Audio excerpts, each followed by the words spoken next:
kita angkat kedua tangan kita. Roh Kudus,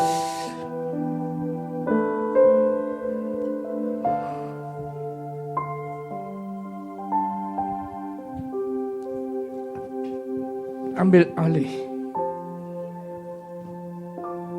otoritas di dalam rohani. Kendalikan sepenuhnya, baik hamba sama dengan umat yang engkau percayakan dalam ibadah saat ini. Engkau bawa kami menjadi satu di dalam isi hati Tuhan yang akan engkau bagikan untuk kami.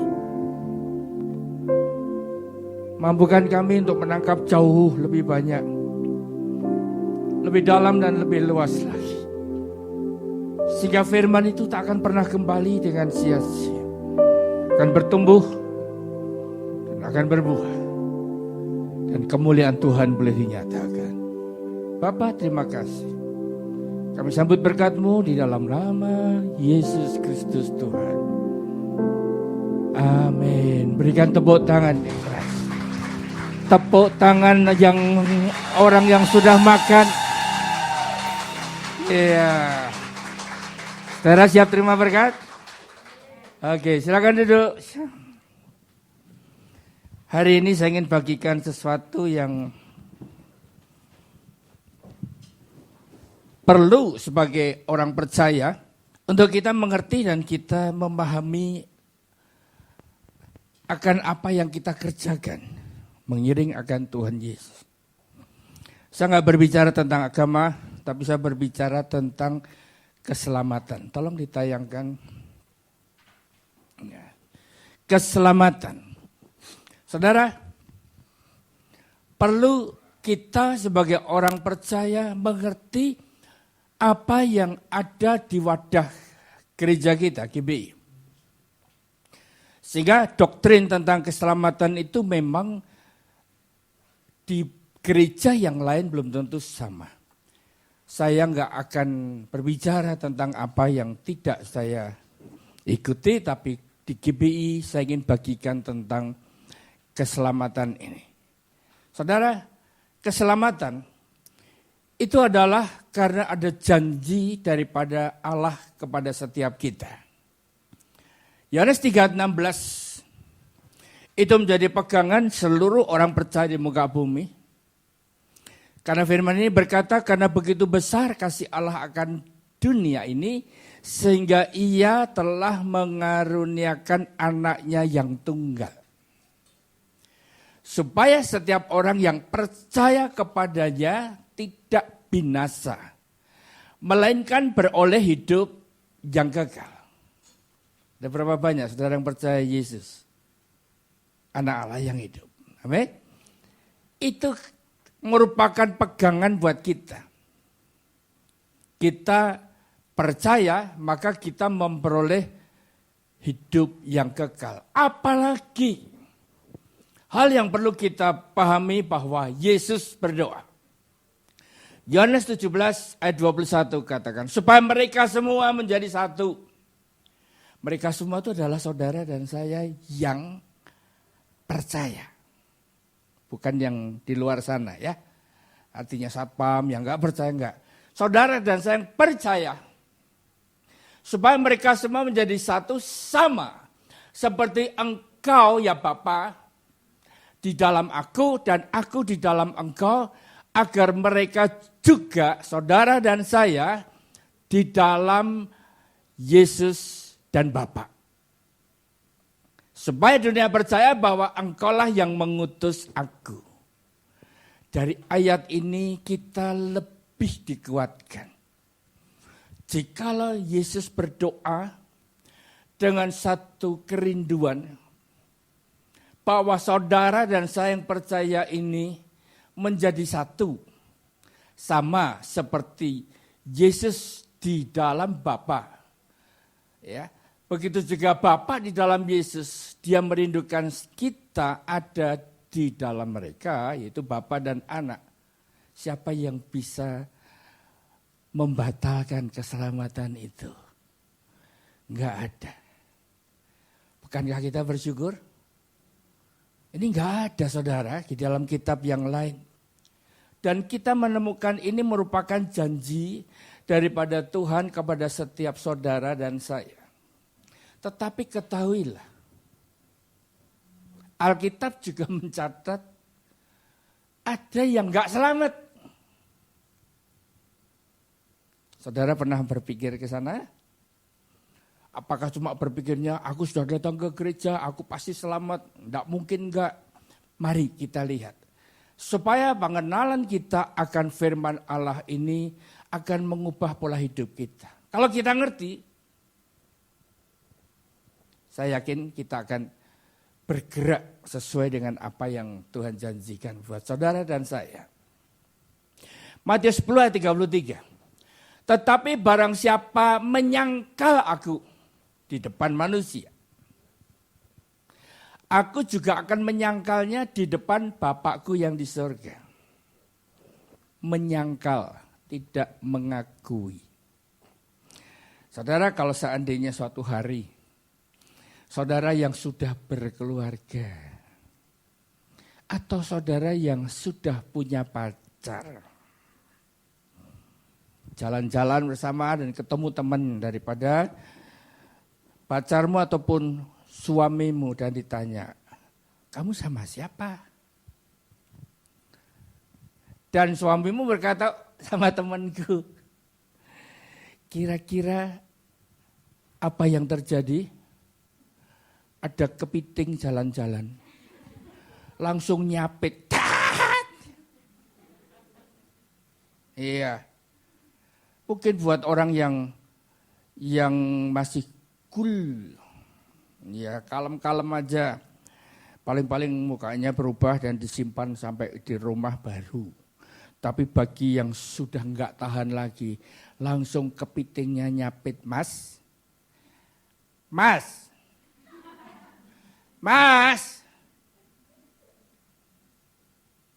ngomong apa tadi? Saudara, kita menemukan firman berkata bahwa barang siapa menyangkal Yesus di depan manusia, maka Yesus juga akan menyangkal orang ini di depan Bapa yang di surga. Saya cerita ini. Dalam perjalanan hidup saya pernah tidak mengakui Yesus. Padahal lahir jadi orang Kristen, sekolah Kristen, dibaptis CD, semuanya tetap percaya Yesus. Tapi di dalam kehidupan saya, di dalam bekerja, saya pernah menyangka, contoh, namanya orang percaya kalau mau makan, loh pintar semua, di sini lebih pintar dari saya dulu.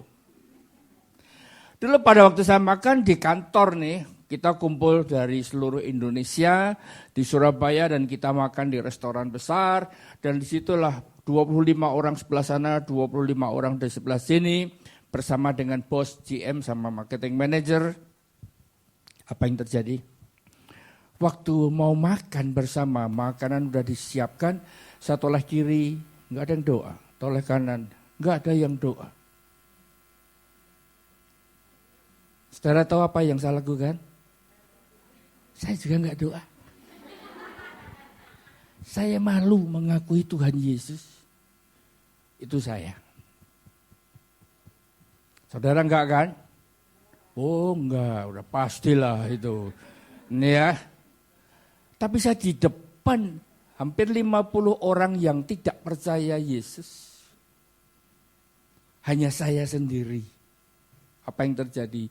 Saya lakukan demikian. Saya minta ampun sama Tuhan. Begitu tahu saya malu. Ya. Ternyata saya pernah menyangka. Kau pernah menikah di gereja atau bukan di gereja, tapi di kepercayaan yang lain. Sadar tidak bahwa engkau sedang mencari berkat melalui Allah yang lain. Itu gambaran menyangkal Yesus. Dan firman Tuhan katakan, barang siapa menyangkal Yesus di depan manusia, maka Yesus akan menyangka di depan Bapa yang di surga. Kira-kira apa yang terjadi? Ya, kita pun juga nggak akan berhak untuk masuk di rumah Bapa. Ya. Berikutnya. Atau tidak tahukah kamu bahwa orang-orang yang tidak adil tidak akan mendapat bagian dalam kerajaan Allah? Orang nggak adil ini berarti lebih memikirkan kepentingan pribadi atau satu orang di antara sekian banyak. Mungkin gembala kulmu. Ya. Kalau nggak adil, ada anak emas, ada anak perak. Iya. Nah, saudara, kondisi demikian itu juga merupakan hal yang tercatat di dalam Alkitab. Kita teruskan. Bahwa tidak mendapat bagian dalam kerajaan Allah. Jangan sesat, orang cabul, penyembah berhala, orang berzina, banci, orang pemburit, pencuri, orang kikir, pemabuk, pemfitnah, dan penipu tidak akan mendapat bagian dalam kerajaan Allah. Saudara, dari dasar ayat ini kita tahu bahwa kerajaan Allah memang bukan soal makanan dan minuman, tapi damai sejahtera dan sukacita oleh karena kebenaran. Dan kalau tidak hidup dalam kebenaran, kerajaan Allah di bumi saja kita nggak masuk. Apakah nanti bisa masuk di kerajaan Allah di surga? Ini merupakan hal yang perlu untuk kita renungkan. Kita simak. Cabul masih suka nonton link-link yang nggak beres. Ya, majikan juga nggak tahu. Gembala kulku apalagi nggak pernah telepon udah seminggu. Nah, kondisi seperti ini masih bisakah orang yang percaya Yesus berbuat cabul? Tuh bingung kan? Bingung kan? Ya jelas masih ada. Namanya nama Kristen. Tapi dalam kehidupannya percabulan. Kita temukan penyembahan berhala. Mungkin saudara ketawa lihat majikanmu. Setiap pagi, gitu kan? Mau pergi berangkat. Ada yang di depan pintu. Pamitan dulu kan. Tahu ngomongnya apa? Nah, enggak ngerti kan? Penyembahan berhala. Dan ini merupakan gambaran orang yang tidak berhak mendapat bagian dalam kerajaan Allah. Berhala itu bukan cuma patung. Berhala itu bisa berwujud manusia. Apakah itu suamimu? Apakah itu anakmu? Ya, yang merebut seluruh perhatian atau pacarmu, ya, yang merebut seluruh pikiranmu sehingga tidak sempat lagi untuk mencari akan Allah. Orang berzina, ya kita udah lihat buktinya lah. Namanya boleh nama-nama Alkitab, tetapi ternyata ditangkap bisa karena narkoba, karena bisa bikin konten video porno. Dan itu merupakan satu hal yang bisa terjadi. Banci. Banci ini ya gambaran kalau di Indonesia namanya apa? Nah, udah tahu sendiri kan. Banci orang pembunuh ini gay, lesbian, LGBT. Saya harus ngomong apa adanya. Yang seperti ini zona merah, saudara. Tahu zona merah? Mau zona hitam? Nanti zona hitam. Zona merah dulu. Bahwa kehidupan orang-orang seperti ini itu dalam posisi tidak punya hak untuk mendapat bagian dalam kerajaan Allah. Saya harus ngomong apa adanya. Suka nggak suka saudara mau tersinggung silahkan. Tapi ini adalah kebenaran yang harus saya sampaikan. Puji Tuhan kalau engkau ada hari ini. Dan hari ini Tuhan Yesus belum datang. Kita masih mendapat kesempatan. Kalau orang yang mendapatkan dirinya di zona merah ini, dan kemudian berbalik, kesempatan itu masih terbuka. 10 katakan di situ pencuri. Saya yakin di sini nggak ada satupun yang curi uang majikan kan? Nggak ada, pasti nggak ada. Ini ya, kalau yang sudah di wadah ini pasti ngerti bahwa sampai 10 sen, 20 sen pun dihitung berusaha minta risip. Walaupun beli sayur, saya kalau lewat pasar gitu, lihat ada orang beli sayur $7, minta risip gitu kan. Yang jual sayur aja kadang-kadang ogah-ogahan. Gak apa-apa dilakukan seperti itu, gak apa-apa. Yang penting saudara mau hidup dalam kebenaran.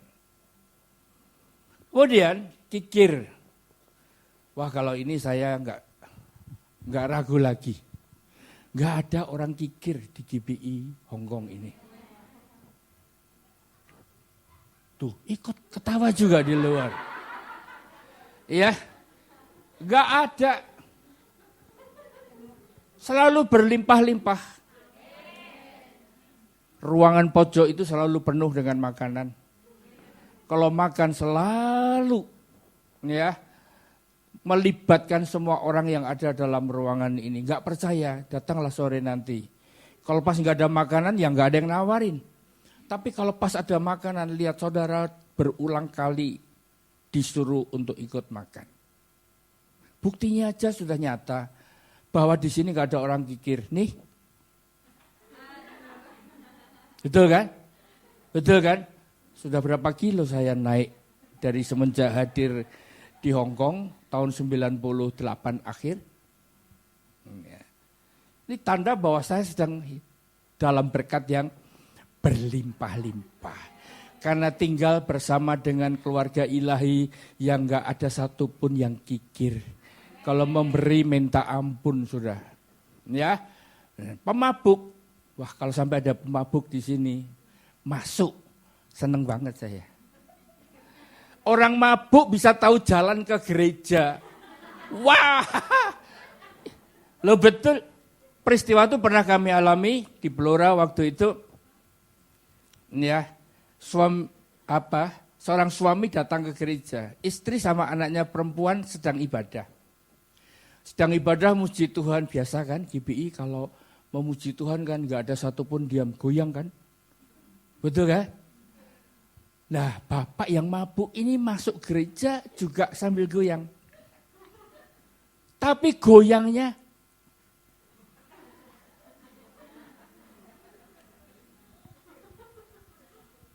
ikut senang kan ada puji-pujian, jadi dia ikut goyang gitu. Tapi herannya, mabuknya enggak 100%. Dia masih bisa cari di mana istri sama anaknya. Begitu dicari istri sama anaknya, semaput saudara. Bojoku bisa masuk gereja kayak begitu. Malunya.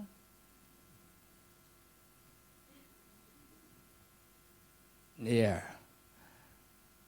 Saya sedang mengimani banyak mujizat hari-hari ini. Betul. Semenjak kita tahu di era Pentakosta ketiga, di mana Roh Kudus turun dan memberi kuasa. Kuasa itu akan membuat banyak tanda heran dan mujizat itu terjadi. Kalau kau punya suami mabuk-mabukan, tenang aja. Roh Kudus, aku dengar ceritanya gembalaku. Ada yang mabuk dibawa ke gereja, ketemu istri sama anaknya sampai semaput. Mungkin saudara tambahin, untung aku ada di Hongkong. Kirim kepada pendetaku yang di Indonesia. Nanti lihat, kalau mujizat terjadi, persis seperti yang masuk itu. Begitu selesai, saya cuma perintahkan salah satu diaken tinggi besar. Untuk duduk di belakang saya berkata, jaga. Kalau dia mau mengganggu ibadah, tangkap. Pegang kuat-kuat. Begitu selesai ibadah, amin, doa berkat, dan dia kaget. Aku kok bisa ada di sini?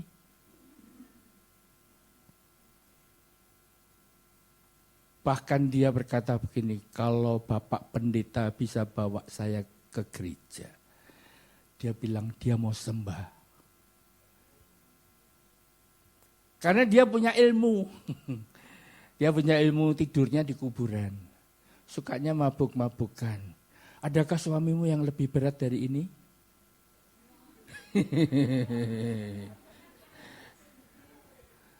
Iya. Dan apa yang terjadi? Begitu selesai ibadah, kok aku bisa di sini? Saya cuma berkata, kenapa enggak bisa? Siapa yang bawa ke sini? Saya berkata, Roh Kudus. Hari-hari ini sedang hujan. Daripada Pentakosta, roh yang dicurahkan berlimpah-limpah. Berdoa, minta mujizat juga terjadi. Walaupun suamiku suka mabuk-mabukan di Indo, nggak ada mustahil Tuhan. Bawa ke gereja, beri kuasa kepada pendetaku di sana. Dan kita akan melihat bersama penuaian besar. Ya kan? Ini merupakan hal yang perlu untuk kita imani bersama. Pemfitnah. Siapa yang suka ngomongnya hoax terus? Pemfitnah nggak benar, dibilang benar, nggak tahu apa-apa, dengar dari orang langsung di forward saja. Ada yang model gitu, bertobat. Walaupun kamu cuma pakai jari dan jempol. Klik, jret. Tapi kalau itu forwardnya itu hoax, engkau tidak mendapat bagian dalam kerajaan Allah.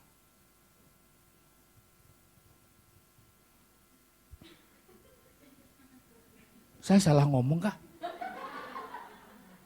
Enggak ya? Ingat, jangan sembrono. Sesuatu yang berbahaya, yang tidak membangun, tidak menjadi berkat, jangan di forward. Tanpa disadari kau jadi pemfitnah. Berita yang enggak benar. Nanti kalau ditanya, kamu kok bisa ngomong begini? Katanya. Katanya siapa? Si A. Si A ditanya dari mana? Si B. Si B tanya dari mana? Embo. Ya katakan ya, tidak katakan tidak.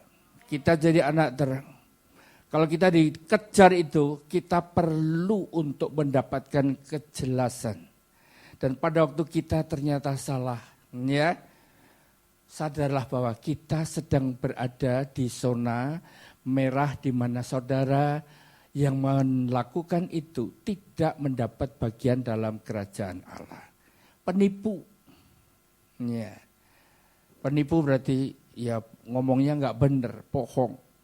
Kondisi begini ternyata juga merupakan hal yang di mata Tuhan adalah jahat. Nah, kita ini bersyukur. Ada ayat ini, 1 Yohanes 1 ayat 9. Jika kita mengaku dosa kita, maka ia adalah setia dan adil. Sehingga ia akan mengampuni segala dosa kita. Dan menyucikan kita dari segala kejahatan. Mengakui dosa kita. Bukan berarti declare, pasang status, aku sudah berdosa, hari ini aku bohong sama nenekku.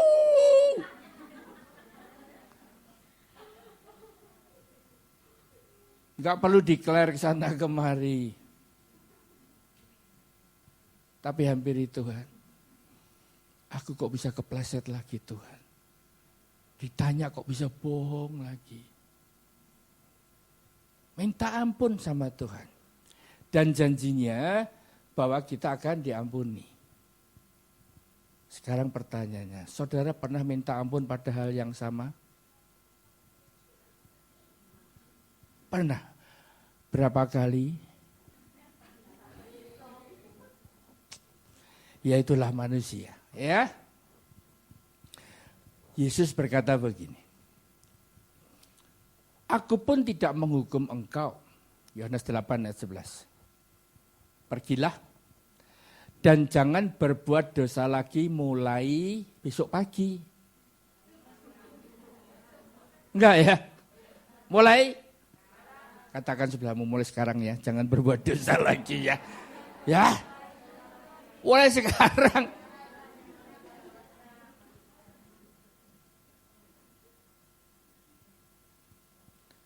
sadarkah kita bahwa Alkitab juga mencatat ada orang-orang yang pasti binasa.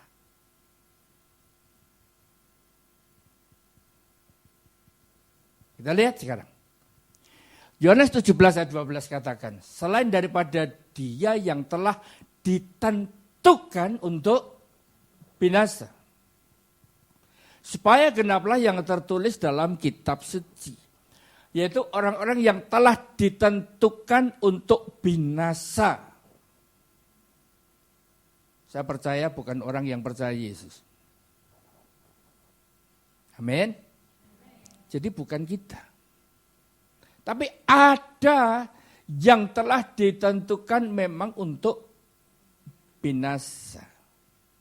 Maka kalau hari ini saudara dan saya percaya Yesus dan ada dalam ruangan ini beribadah, maka bersyukurlah. Tuhan terima kasih. Wahyu 20 ayat 15 katakan, dan setiap orang yang tidak ditemukan namanya tertulis dalam kitab kehidupan itu, ia dilemparkan ke dalam lautan api atau Gehenna, neraka. Tidak tertulis dalam kitab kehidupan itu. Tapi kitab kehidupan enggak ditemukan di bumi. Itu ada ya pada waktu hari-hari terakhir. Nah, saudara, kita tahu yang pasti binasa adalah jikalau sudah ditentukan. Yang jelas bukan kita, bukan? Yang kedua adalah kalau tidak tertulis dalam kitab kehidupan dan kita enggak tahu nama kita ada di sana apa enggak. Karena apa yang tertulis di dalam kitab kehidupan itu bisa dihapus. Ya. Bisa kan ada ayatnya. Oke. Berikutnya. Ada lagi yang memang enggak akan bisa diampuni. Markus 3 ayat 29. Tetapi apabila seorang menghujat Roh Kudus, ia tidak mendapat ampun selama seminggu. Selama-lamanya. Melainkan bersalah karena berbuat dosa kekal. Menghujat Roh Kudus. Seperti apakah menghujat Roh Kudus? Yuk kita masuk ya. Saya bagikan supaya saudara ngerti bahwa ini dosa kekal. Ayat 30, Markus pasal 3 ini berkata, ia berkata demikian, Yesus berkata demikian karena mereka katakan bahwa Yesus kerasukan roh jahat. Ini peristiwa pada waktu Yesus mengusir setan. Pada itu mengusir setan, maka di situ ada orang-orang di sekitarnya dan berkata, dia ini pakai Beelzebul nih. Beelzebul itu kuasa jahat. Peristiwa ini yang disebut dengan menghujat Roh Kudus. Bagi saudara yang ada di ruangan ini, kalau melihat jemaat hamba Tuhan menggunakan bahasa roh, kalau enggak ngerti jangan sembarang ngomong. Bahkan mengatakan ini sesat. Kalau sesat berarti bukan Yesus kan? Tetapi kita berbahasa roh dengan Bapa, dengan bahasa yang diberikan oleh Bapa kepada kita, dan kita berbicara dengan bahasa yang tidak dimengerti oleh manusia, dan itu hal-hal yang rahasia. Kalau ada orang berkata bahwa yang dilakukan ini adalah roh jahat, maka peristiwa ini saya berani berkata, menghujat Roh Kudus. Oleh karena itu kalau nggak ngerti, mending jangan ngomong. Kalau ada orang yang sudah mau berkata-kata sampai ke sana, kalau perlu ya saudara dekat dengan orang itu langsung, shh. Lebih baik jangan bicara. Ya, sehingga jangan sampai terjadi menghujat daripada Roh Kudus.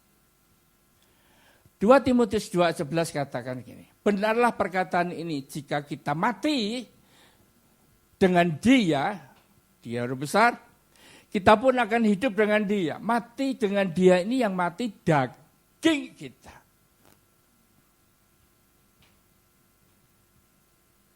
Tapi kalau daging kita bisa mati dengan dia, kita akan hidup dengan dia.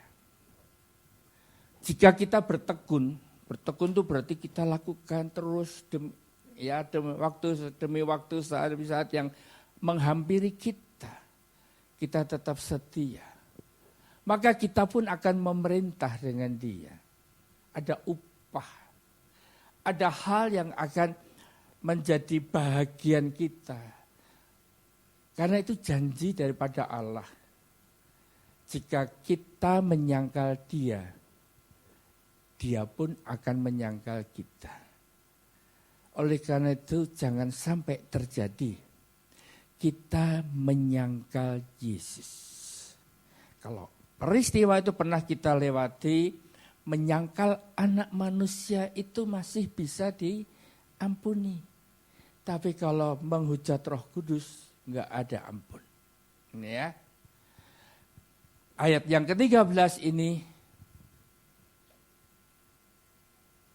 jujur saudara, itu menempelak saya. Saya rindu hari ini engkau juga terima berkat yang sama. Karena firman-Nya berkata, jika kita tidak setia, dia tetap setia. Karena dia tidak dapat menyangkal diri. Tuhan ingatkan apa yang telah terjadi dalam hidup saya.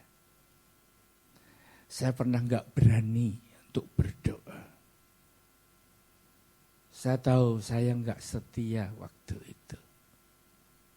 Saya juga pernah hidup dengan kedagingan. Walaupun percaya Yesus. Itu saya loh ya. Kalau di sini semuanya suci. Semuanya kudus.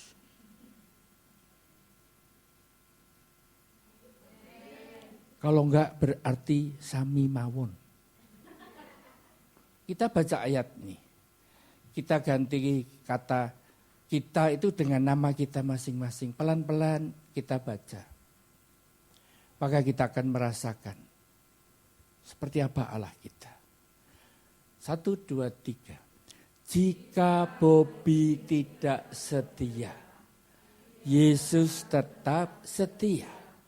Karena Yesus tidak dapat menyangkal dirinya sendiri.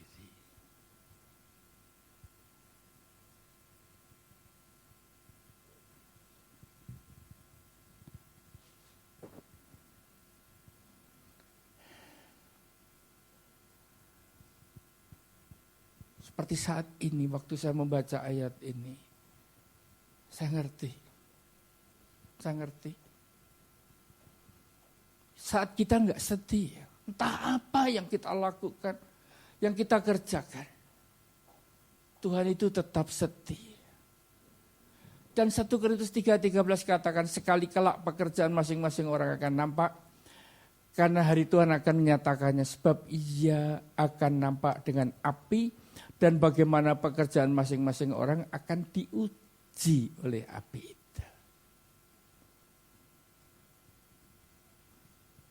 Jika pekerjaan yang dibangun seseorang tahan uji, ia akan mendapat upah.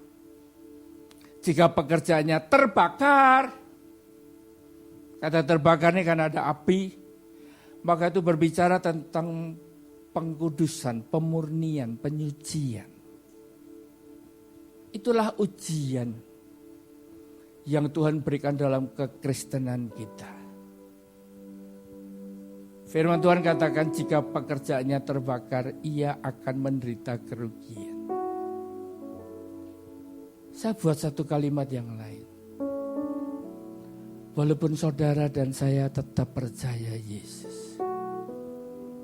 Tapi pada waktu kita diuji dengan api, Tuhan itu punya kerinduan untuk memurnikan daging kita.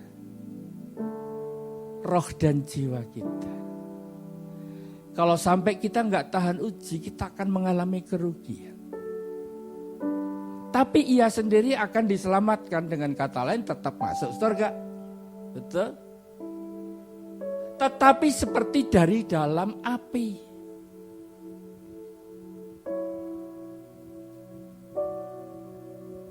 Contoh ilustrasi sederhana, saudara makan barbeque. Bukankah bau daging itu lengket di bajumu? Ini belum kebakaran loh saudara. Begitu saudara makan barbeque terus ibadah, badanmu tuh baunya bau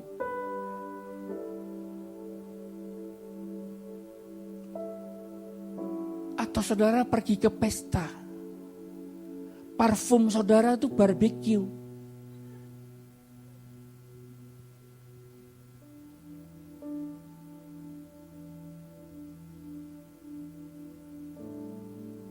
Saudara kira-kira bisa bayangin, seperti diselamatkan dari api. Kita masuk surga, tapi bekas-bekas kebakaran tadi yang bisa menghanguskan sebagian kita akan bawa. Saudara bertanya, ujiannya kayak apa sih? Orang yang menghakimi akan dihakimi, gitu? Siapa yang sering menghakimi orang lain? Cempluk, hutangnya banyak. Gak bakal dibayar kamu.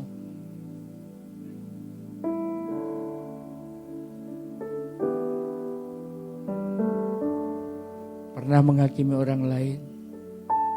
Gembalamu, ya sudah terkenal. Sak Hongkong.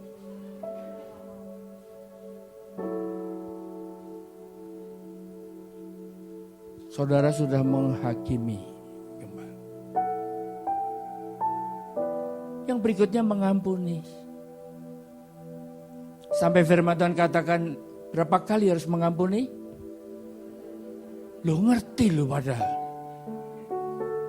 Adakah orang yang sampai hari ini masih perlu kau ampuni sampai ke 7 kali 70 sampai dengan 489 kali, tinggal sekali kau dapat kesempatan? Ingat, mengampuni itu pada satu pribadi loh. Orang lain lagi. Ceritanya kan gak sama.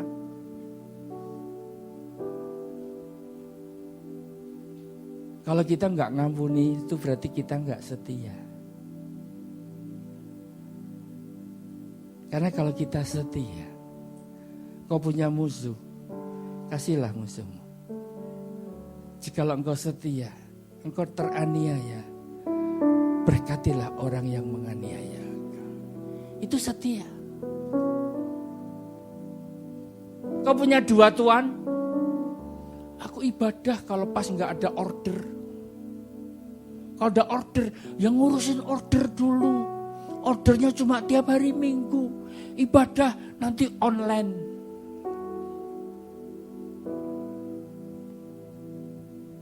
Di dalam ayat tentang 2 tuan ini, engkau akan setia pada satu dan engkau enggak lagi mengindahkan yang lain, betul? Tapi sekali lagi, kita punya Allah tetap. Katakan sebelahmu, Yesus tetap setia.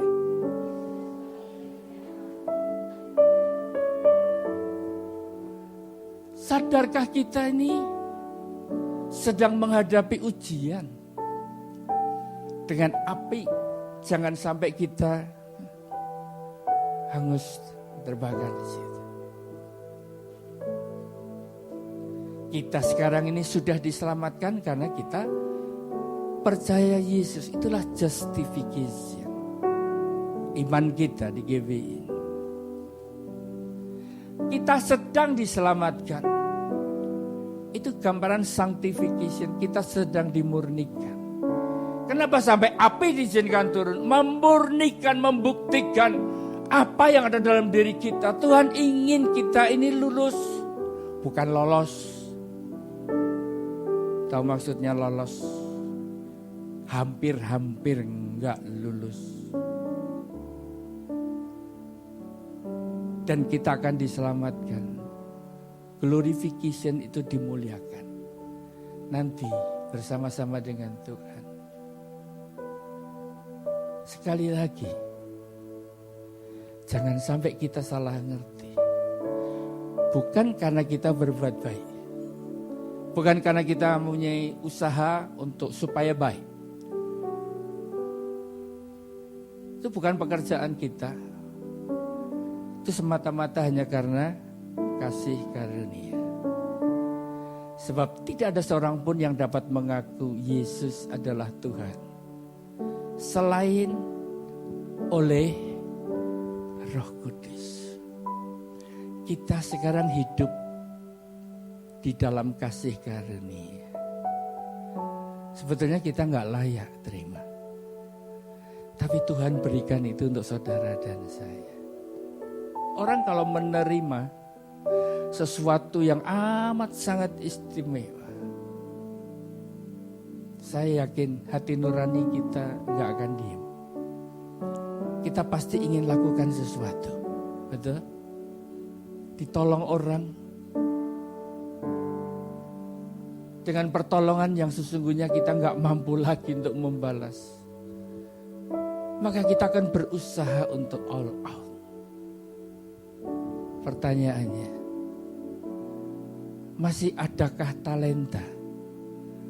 Masih adakah karunia yang saudara simpan sampai hari ini dan tidak saudara persembahkan untuk mempermuliakan Raja yang di atas segala raja? Saya percaya kalau roh kita ini bernyala-nyala, kita pasti kepingin untuk melakukan sesuatu buat Yesus yang telah mati untuk saudara dan saya. Amin.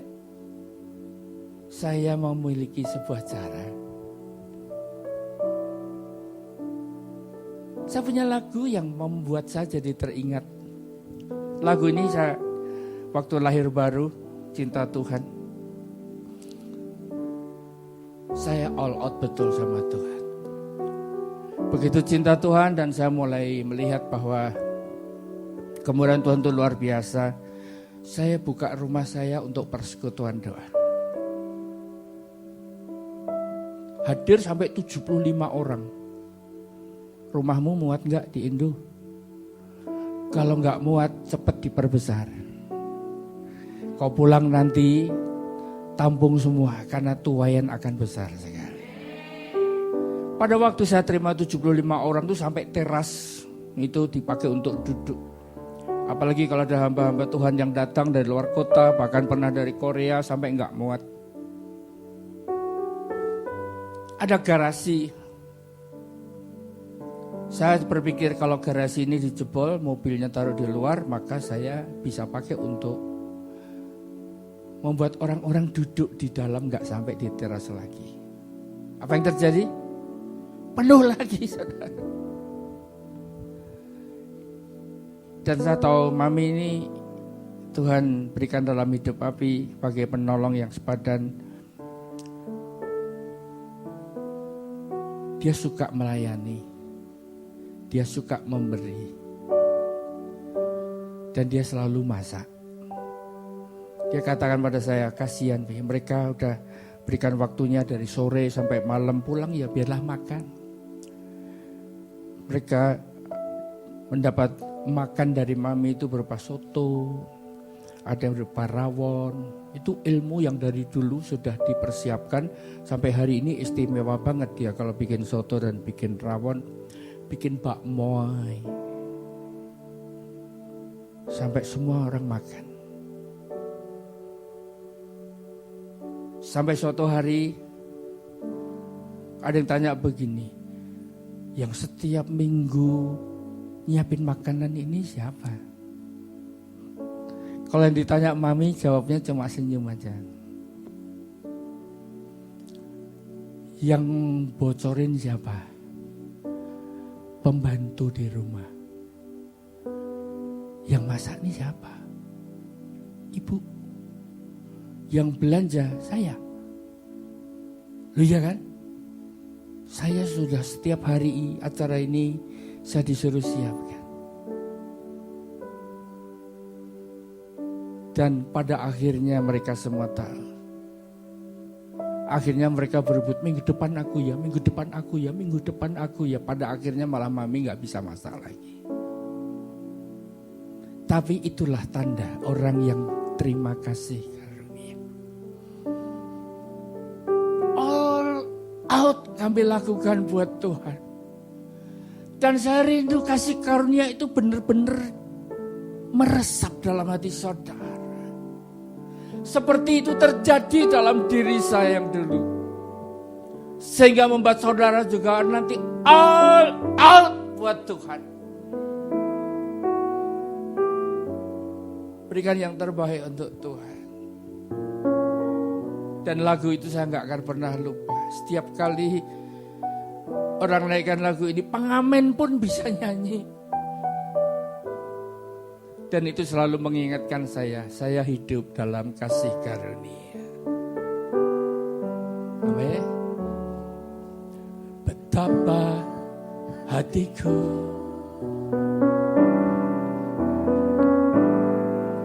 berterima kasih, Yesus. Kau mengasihiku.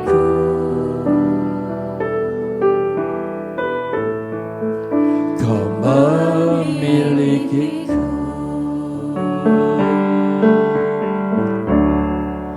Hanya ini Tuhan persembahanku, segenap hidupku, jiwa dan ragaku, sepakat ku miliki harta kekayaan yang cukup berarti untuk ku persembahkan. Hanya ini Tuhan permohonanku, terimalah Tuhan persembahanku, pakailah hidupku sebagai alatmu seumur hidupku. Mari saudara bangkit berdiri, angkat tanganmu dan katakan, betapa hatiku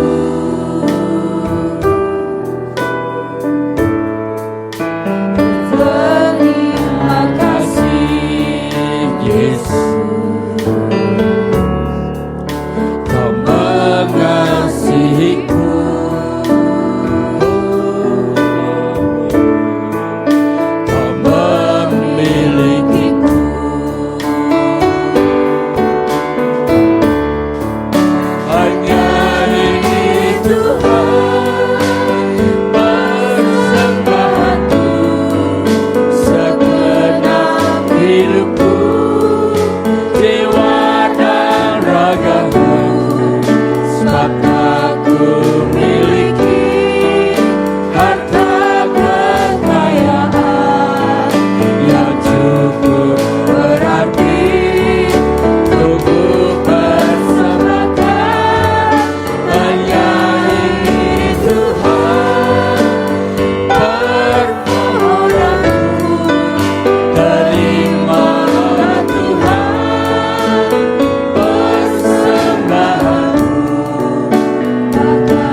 Semua tutup mata, jangan lihat kiri, jangan lihat kanan. Hanya Engkau dan Tuhan yang tahu. Engkau sedang di zona hijau, di zona orange, di zona merah, atau zona hitam yang perlu lockdown.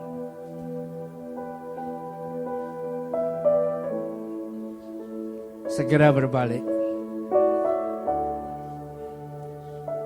Minta ampun sama Tuhan. Dia punya janji pasti akan menyucikan kita. Tapi bergeraklah, jangan lakukan lagi. Ayo bergerak, bergegas. Saya mengimani akan ada mujizat demi mujizat. Akan ada perkara-perkara ajaib yang Tuhan akan kerjakan. Orang yang suka bohong akan selalu menceritakan kebenaran. Orang yang dalam kehidupannya suka yang kotor-kotor akan hidup di dalam terang dan mencintai akan kebenaran. Orang yang hidup di dalam kehidupan yang tidak berkenan di hadapan Tuhan, Tuhan sanggup. Ini hari-hari perkenanan, ini hari-hari mujizat, ini hari-hari di mana Pentakosta ketiga dicurahkan. Saat saudara meresponi, saudara melangkah, melakukan buat Tuhan, menyerahkan hidupmu sepenuhnya. Tuhan yang akan ambil alih, Tuhan yang akan berajar. Dan percayalah, mujizat masih ada. Amin. Mujizat masih ada. Tuhan akan membuat engkau mengalami kebebasan dan kelepasan. Para pelayan meja perjamuan saya minta maju ke depan.